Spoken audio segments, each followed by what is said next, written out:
All right, we're going to do it right here, man. Prison Stories 101. Miami edition. We got him back in the building. East Solid, man. Welcome, sir. What's that? You heard me? Solid Steppers United, baby. What's up? Solid Steppers, man. For those that don't know, man, if you don't mind, reintroduce yourself. Tell them how much time you did. Eric E. Solid Brown, you heard me?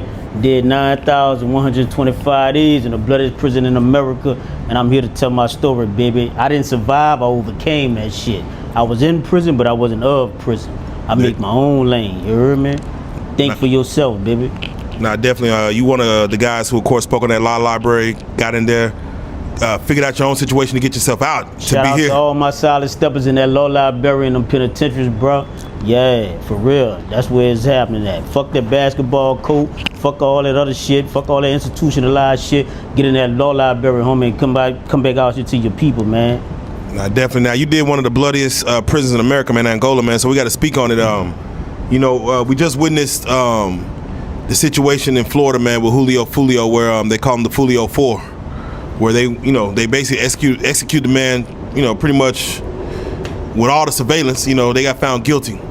And it's been going viral watching the sentencing phase more so than the case itself, because in the sentencing phase, they were facing the death penalty. And they had people come in and speak on why they should not get the death penalty. And one thing I got to ask you about is the warden, an ex-warden came in and spoke on why one of the young men, he was 20 years old, why he shouldn't get the death penalty, because they could get a lot of work out of him. The sweat equity. Basically saying, like, if y'all send him to die in 15, 20 years, this boy 20 years old, we get maybe 50, 60 years of work out of him. We get him in the fields, and we need that work. I haven't seen a warden come to speak on a young man not to get the death penalty just so they can get some work out of a man. What is your thoughts on that? Because you did Angola and you did them fields. The experience of imprisonment, you heard me, will undo a lifetime of learning. Human values will be suspended, self-concepts will be challenged, and the most ugliest, abased, pathological side of human nature will surface. Why I say that?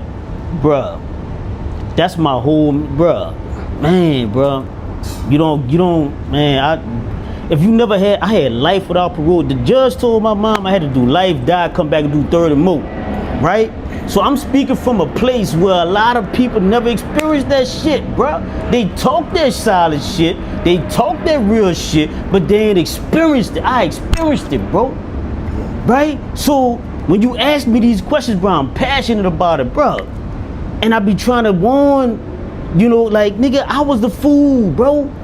The worst decision I made was as a kid thinking that I was a street nigga. Cause nigga, I'm about my business. So it's like, okay, nigga, I'm out here, you heard me? But it was a bigger picture that I was missing, because I was too young to comprehend what was really going on in this vast world, right? Yeah. Bro, they got what you call convict leasing, for profit prisons. But this street life culture, this bullshit that we adapted to, you heard me? Bro, it was a whole fucking diabolical plan from the beginning, bro. Damn. And it caught us up. And now those brothers that you just asked me about, listen to what that warden said, bro. But I mean, any human being right now should feel disrespected by. He called us sweat equity, bro. He called us sweat equity, bro. That's the modern day, huh? Playing on us. That's the modern day term for what? Legalized slavery under the 13th Amendment said, the 14th, what one it is? You know what I'm talking about. Yeah. It says that slavery is abolished except if you're convicted of a crime, bro. So this whole thing, bro, in 1898, Louisiana had a constitutional convention that said we lost the Civil War, but the Civil War never ended. They just transferred from the battlefields to the courthouse, to the executive branch, to the legislative branch, to the judicial branch, bro. They just evolved. Yeah. So let me get your take, because you worked those fields. Yeah, I ain't picked that cotton though. That was my only thing. I worked the field. I picked zucchini. I picked potatoes. You heard me? I did all that, but I ain't picked no cotton. That was just my only shout out to my ancestors. You heard me?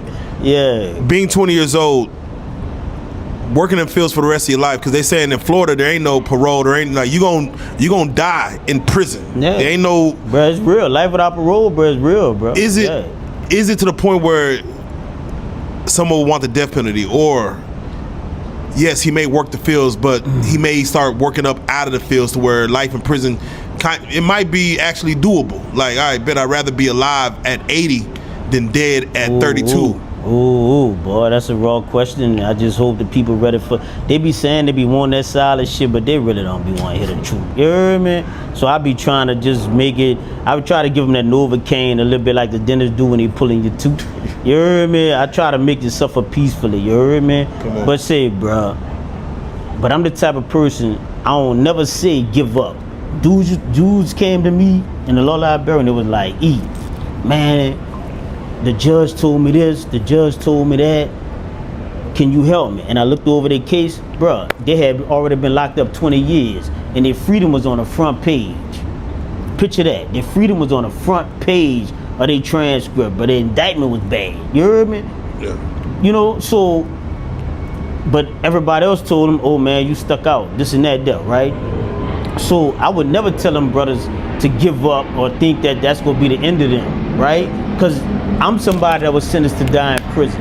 Life without parole plus 30 years. And I'm here sitting here right here. Look at this backdrop.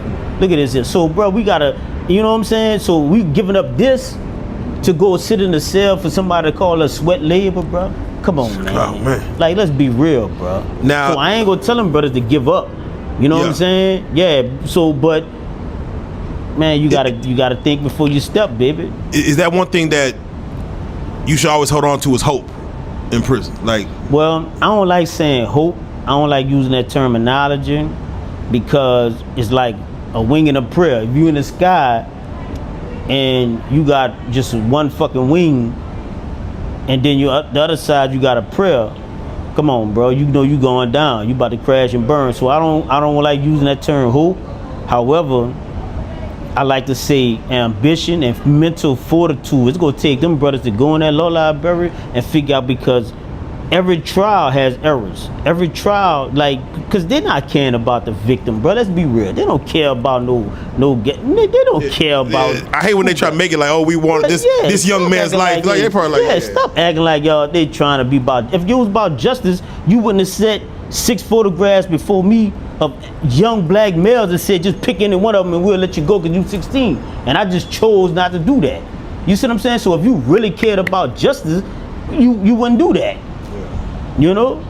Yeah. Now I like the way that you said, yes, if you could get that death penalty down to life sentence, laws change every day. You be 30 years in, 40 years in, and a law might change. At least you're alive to be able to say, yes, I might have my freedom, even though you weren't set to have your freedom. You don't know what it is. You had life plus 30. Right. And like you said, you sitting here right now today.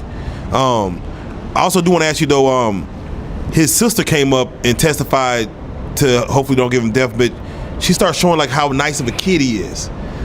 Showing like, look at him playing, like he was acting sassy back when he was like 14, 15, arching his back and, you know, looking real sassy and stuff. Like he's a good kid, basically. What you mean, looking sad? Yeah, like she had photos of him like arching his back, taking pictures, you know, looking sassy, looking woman-like. Damn. And he a light-skinned dude, you know, 6 foot tall, but he a light-skinned dude. And I'm thinking like, I understand what she's doing. She's trying to get him to show like, no, he doesn't need death. He's a good kid. But people in the penitentiary got court TV. They could watch what she's doing. Yeah. And that's basically setting him up when he gets in jail. Like, is she setting him up for failure? Basically, not showing that he's like, cause he stepped on, like he did what he did. I don't know how the prisons is in Florida, right? Yeah, Florida, yeah. I just know how the bloodiest prison in America is in the 90s. You heard me when I went, and some shit like that.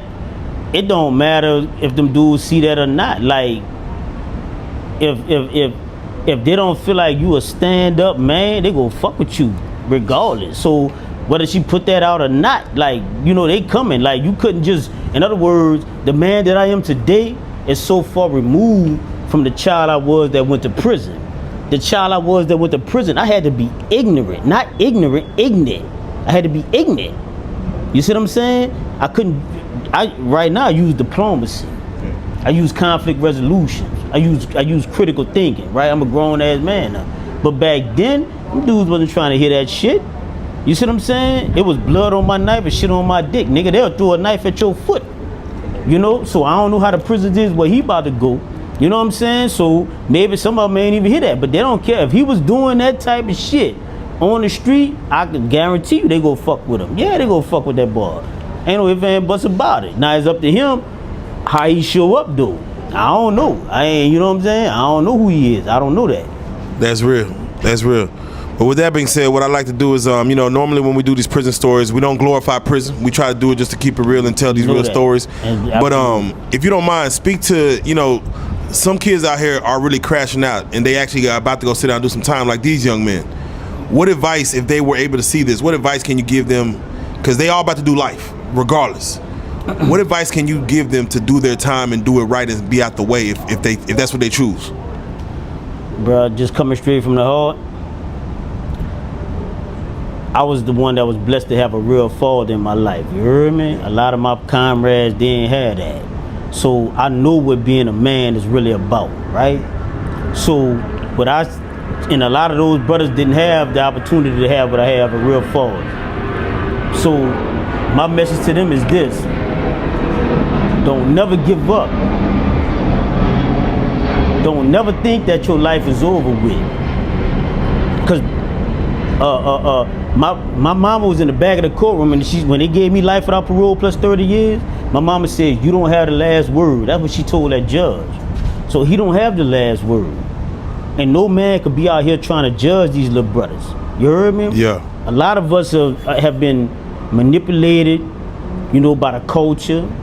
You got a lot of these rappers that a lot of them invested in the prison for profit industry, bro. Yeah. You did. We gotta be real, bro. Yeah. So their music go reflect that, bro. They'll tell their kids don't listen to their music, but they'll tell your kids to listen to it. So I just want to say to those little brothers, man, love, cause this is what they used to do. They just go when they come to prison. They're looking for the East Siders. They're looking for, you know, OGs like me, man. Hey, bro, what's up, man? Is there any, you know, relief I could get or something?